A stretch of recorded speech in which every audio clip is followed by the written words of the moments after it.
भैया हम विकास लोहरी आप सबके बीच में एक वीर समाज सेवी के जिंदगी में बीता हुआ पल बता रहल बानी। जिला चतरा, थाना हंटरगंज, ग्राम सेलवार निवासी चिंतामणि यादव जी रहले। सुखद से जिंदगी बीतत रहे, समाज के सेवा करत रहनी। उनका एगो सपना रहे कि समाज में जो भी विवाद लड़ाई हो एक कोर्ट कचहरी तक ना पहुंचे। यही बात के लेके अच्छा से अच्छा झगड़ा माहौल संभरनी। यही सब बात के लेके उनकर चर्चा नाम जिला जवार में फैल गई और तब तक कुछ दुश्मन असामाजिक तत्व के लोग के यह बात अच्छा ना लगल। 23 अक्टूबर धनतेरस दिन 2003 के उनकर हत्या कर दिले। समाज के सेवा में चिंतामणि यादव अपना प्राण की आहुति दे दिले। सुनिए है गाना के माध्यम से। पूजा रिकॉर्डिंग स्टूडियो कुर्था।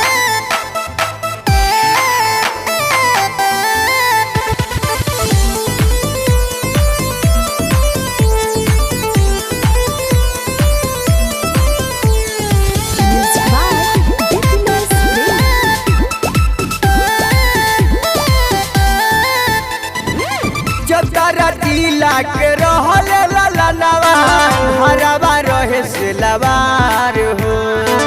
पोस्ट कुबा हंटरगंज थाना सुंदर रहे विचार हो।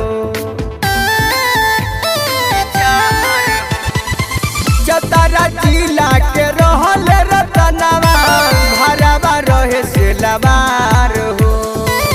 पोस्ट कुबा हंटरगंज थाना सुंदर रहे विचार हो।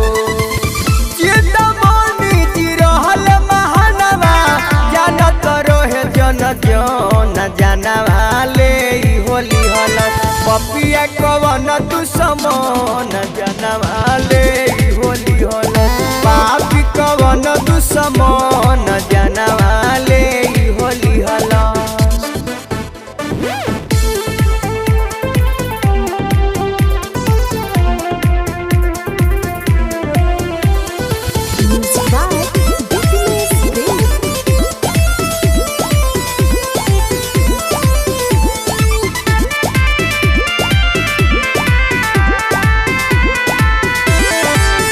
पहले सबके भलाई इंसाफ दिलाई।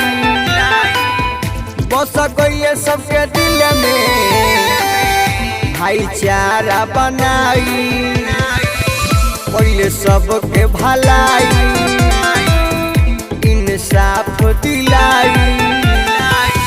बस गई सबके दिल में भाईचारा बनाई। केहू न जाई कोट कचहरी उनका रहे पर न जानवा ले होली हल। पापी कवन दुश्मन जानवा ले होली हल। पपिया कवन दुश्मन जानवा ले होली हल।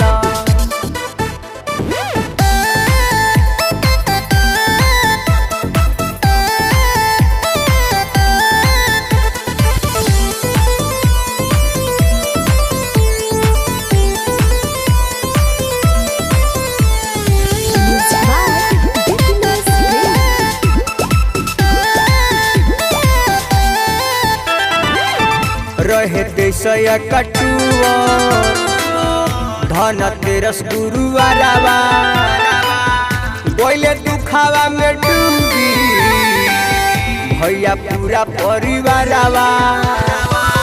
रहे देशया कटुआ 2003 गुरुवारवा। बोले दुखावा में डूबी जिला गहुआ जवारवा। सेवा समाज ला बहाई देलन खुनवा। कैलन परा नैयर पन जानवा ले होली हल। पापी कवन दुश्मन जानवा ले होली हल। पपिया कवन दुश्मन जानवा ले होली हल।